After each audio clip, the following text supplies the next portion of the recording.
Friends, कल हम लोगों ने पाठ 4 मैं कवि कैसे बना नामक पाठ के लेखक की गोपाल दास व्यास के जीवन परिचय के बारे में जाना था।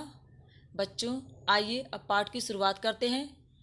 प्रस्तुत आत्मकथा में गोपाल दास व्यास ने अपने बचपन में कवि बनने की लालसा का प्रस्तुतिकरण बड़े ही रोचक ढंग से किया है। यानी कि यह लेसन मैं कवि कैसे बना, ये गोपाल दास व्यास जी की आत्मकथा है, जिसमें उन्होंने अपने बचपन में कवि बनने की लालसा यानी कि किस तरह से वो कवि बने, इसका प्रस्तुतिकरण बहुत ही रोचक ढंग से उन्होंने किया है।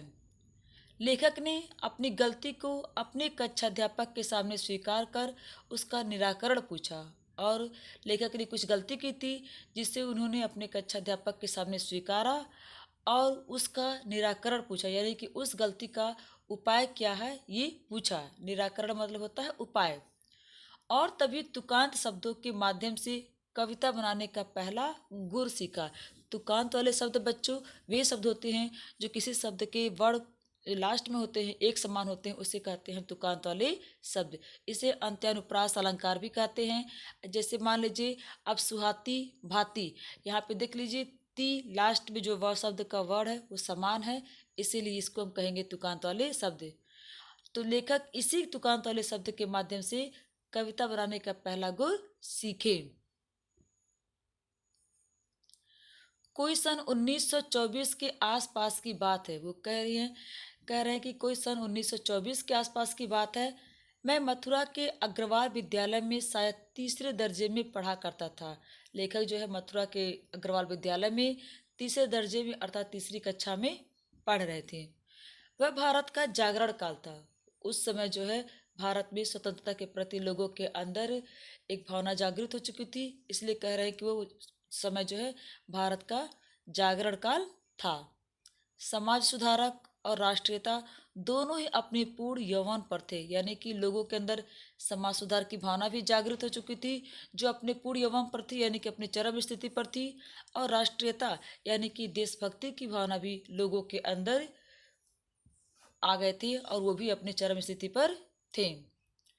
शिक्षा संस्थाओं पर भी इसकी गहरी छाप थी और इस समाज सुधारक का और राष्ट्रीयता का दोनों की गहरी छाप है जो शिक्षा संस्था अर्थात विद्यालयों पर भी थी। हमारे विद्यालय में भी लगभग प्रति सप्ताह कोई न कोई उत्सव आयोजन होता ही रहता था। अब बोले कि हमारे विद्यालय में प्रति सप्ताह यानी कि हर सप्ताह कोई न कोई उत्सव या आयोजन इस तरह से होता रहता था। मुझे भी इन अवसरों पर उजले उजले कपड़े पहनकर आगे बैठने में बड़ा आनंद आता था। लेखक को भी इस समय उजले उजले कपड़े पहन कर के उस उत्सव में उस समारोह में जो इनके विद्यालय में होते थे वहाँ बैठने में इन्हें बहुत ही आनंद आता था। संगीत तो मेरे परिवार की रग रग में था, अर्थात संगीत से तो लेखक के परिवार का पुराना रिश्ता था, यानी कि संगीत इनके परिवार के रग रग यानी कि नस नस में था। मेरे नाना जी नंदन गिरवर अपने दिनों में व्रज की लीलाओं के एक छत्र स्वामी थे। कह रहे हैं कि लेखक के जो नाना जी थे वह जो है ब्रज में जब रासलीला होता था तो उसके एक छत्र स्वामी यानी कि सिर्फ उन्हीं को वही जो इस कला में पारंगत थे यानी कि निपुण थे और कोई दूसरा नहीं था।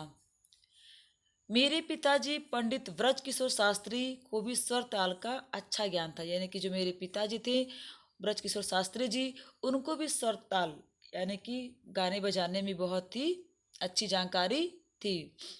मेरी जीजी माँ के बिना तो हमारे गली मोहल्ले में स्त्रियों का कोई गीत वाद्य जमता ही नहीं था।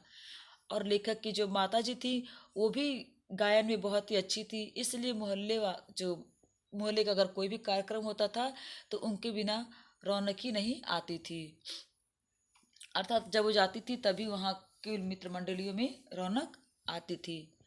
क्योंकि मैं अपने माता पिता की अकेली संतान था। लेखक जो अपने माता पिता के अकेले संतान थे इसलिए उनकी अन्य सब चीज़ों के साथ संगीत में मुझे विरासत में मिला था।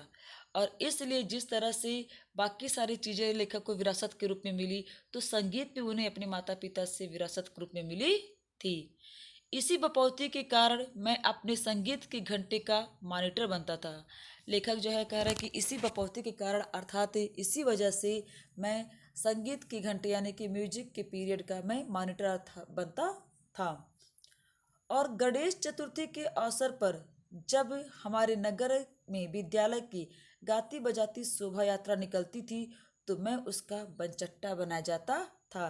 कह रहा है कि जब गणेश चतुर्थी का अवसर पर हमारे विद्यालय से जब गाती बजाती शोभा यात्रा निकलती थी तो उसका मैं बनचट्टा बना जाता था। लेकिन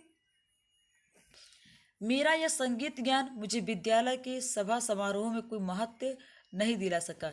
कह रहा है कि मुझे संगीत का तो ज्ञान था, मुझे विरासत में तो ये ज्ञान मिला था, लेकिन विद्यालय में जो भी सभा समारोह होता था उसमें मुझे कोई महत्व दिला नहीं सका।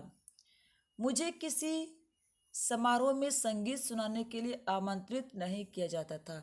यानी कि इस तरह से मिलने के बावजूद भी, यानी कि विरासत मिलने के बावजूद भी मुझे जानकारी भी थोड़ी बहुत थी, लेकिन मुझे किसी संगीत समारोह में संगीत सुनाने के लिए आमंत्रित नहीं किया जाता था।